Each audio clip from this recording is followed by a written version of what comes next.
今日はなぜか日本だけで大流行したユーロビートのスタイルを解説していくよ。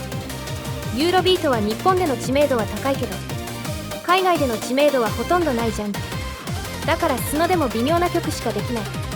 昔の動画で何回か話したことがあるね。ただ V4.5 プラスでユーロビートの効果がまあそれなりに改善されたから動画のテーマにしてみることにしたよ。まだまだ微妙な効果ではあるけどね。最初にユーロビートがなぜ日本だけ流行したのかを簡単に説明しておこうか。日本でユーロビートを流行させたのは ABEX。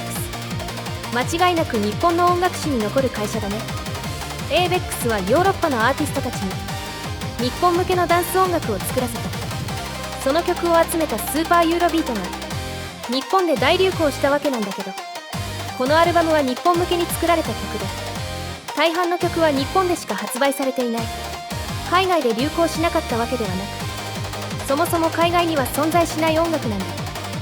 だからこの日本のユーロビートを指すジャンル名は海外には存在しなくてイニシャル D ユーロビートという冗談みたいな名前で呼ばれることも多いね。海外で明確なジャンル名がないから。もちろん素ので作るのも難しい。単純にユーロビートとスタイルに入れれば V4.5 プラスなら日本のユーロビートにはなる。ただちょっと海外の要素も混じってるかな。海外のユーロビートは後で説明するよ。 J ユーロビートは日本のアーティストが作ったユーロビートのことを指す名称。いろいろと試した中ではこれが一番日本のユーロビートに近い感じかな。パラパラユーロビートは当時流行したユーロビートで踊るダンスの名称のことだよ。パラパラブームももう25年前だから説明しないと知らない人もいるだろうね。パラパラユーロビートは派手になりやすい。特にシンセの音が熱くなる傾向があるかな。そしてこの3種類のスタイルはどれも効果が不安定で音質も非常に悪いよ。実際にどんな曲が生成されるのか実例を聞いて確かめてみようか。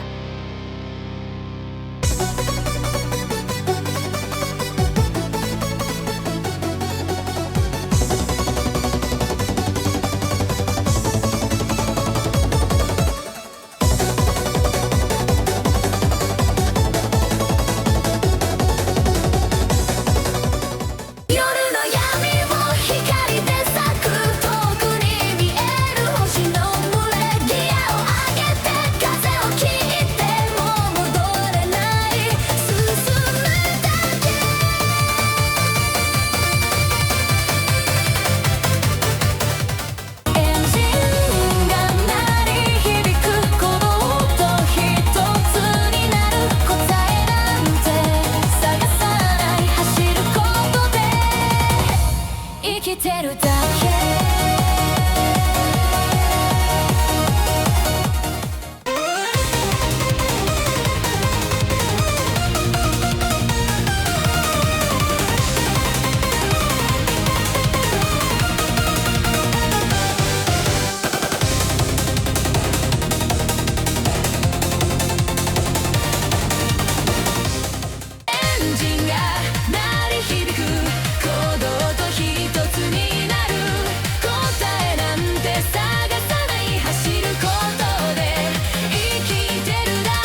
種類のユーロビートのスタイルがどんな曲を生成するか聞いてもらったよ。まあやっぱり音質の悪さが気になる。シンセ系の曲だから特に目立つね。紹介した実例はかなり成功した部類で、話にならないレベルの曲も生成されるよ。ただ曲調はしっかりユーロビートだから音質を対策できればいい効果だと思う。ちなみに特定のアーティスト名を使ったら音質の劣化がないユーロビートも作れた。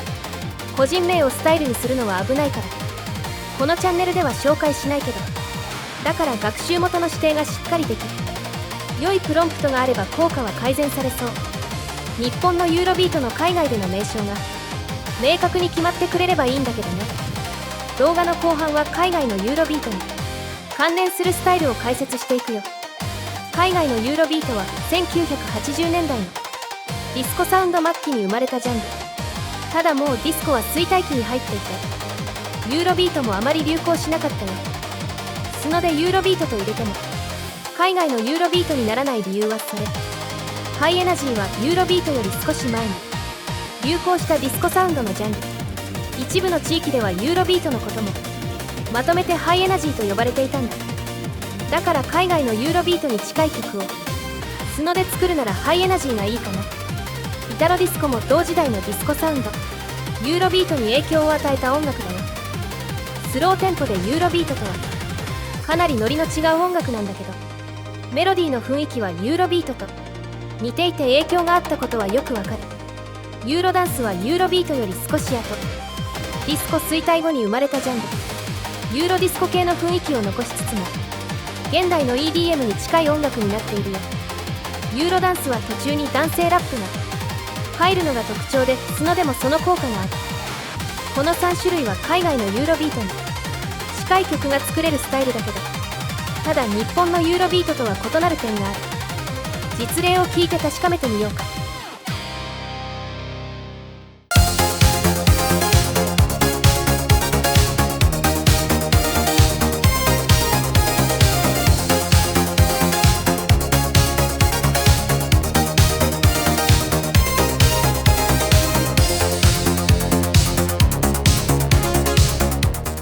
夜の闇を光で咲く遠くに見える星の群れ、ギアを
種類の海外のユーロビートスタイルがどんな曲を生成するか聞いてもらったよ。要するに日本と海外のユーロビートはテンポが違うのが一番大きな差になる。だからテンポを上げるファストのようなプロンプトをスタイル欄に追加すれば海外のユーロビートをベースにして日本のユーロビート風の曲も作れるよ。海外のユーロビートは効果が安定していて多少音が古いけど音質も悪くはない。だから基本的には海外のユーロビート系スタイルを使った方がいいと思うよ。ただ海外のユーロビート系スタイルはシンセの音が派手にならないんだよね。そこにこだわりたいなら不安定な効果だけど日本のユーロビートスタイルを使うしかない。これはもう完全に好みの問題だね。作りたい曲に合わせたスタイルを選ぼう。それじゃまたね。